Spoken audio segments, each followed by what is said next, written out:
Hello, it's me, CGD. Time 6:47, 14th of the 7th, 2010. I hope the Americans understand the British way of dealing with dates. I know it's the other way around over there. This piece is called Recordings, DVDs, tapes, and how they're constructed. The operation that HMP Brixton prison officers have got, where I'm hooked up to a satellite, is well documented. What isn't so well documented is how the evidence is permanently recorded 24 hours a day. They have my body on a monitor. It not only watches my heart, takes its pulse beat and everything else.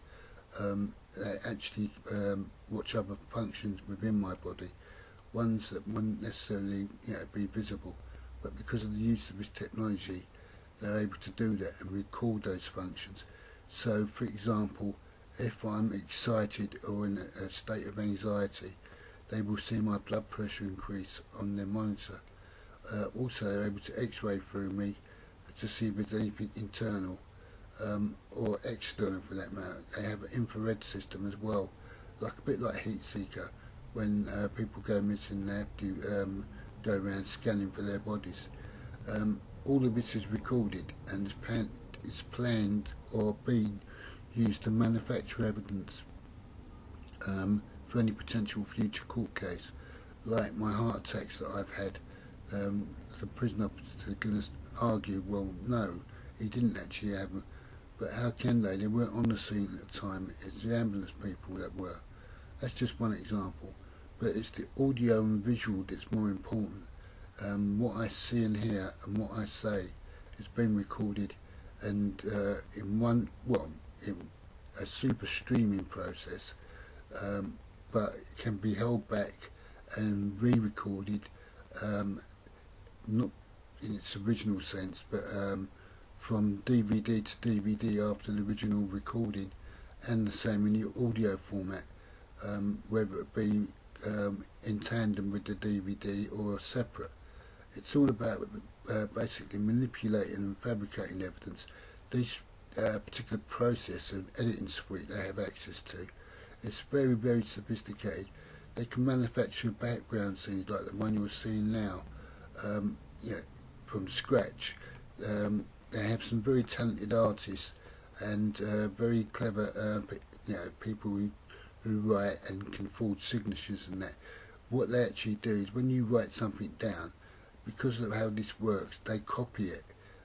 So they believe they get enough first-hand experience of that signature. Now because it's digitally copied, it will look like the original, but it's not. The same process goes for what you might see. You might see something going on, like a man going down a road, for example, and he puts his hands into someone else's pocket. But the trouble with this technology is the prison officers have the technology to zoom in on that person and to x-ray or infrared or whatever, and see what's in that person's pocket and what the other person is trying to take. Clever, but not particularly original. I mean, you can guess what most people got in their pockets, which would be more or less nothing. Wallet, keys, that type of thing. Mobile phone these days, not much more. Maybe on iPhone or whatever, iPods. But that's standard procedure. Most people in public these days. The point why I'm telling you this is because the prison officers have these type of technologies available to them, but it's the fabrication of the truth and where they're putting this evidence and how they're slipping it in to databases or whatever law enforcement they want. They're literally breaking super encryption and putting in these evidence and fabricating evidence and thinking it won't be discovered until the last minute or too late, where a conviction might be relied upon on that.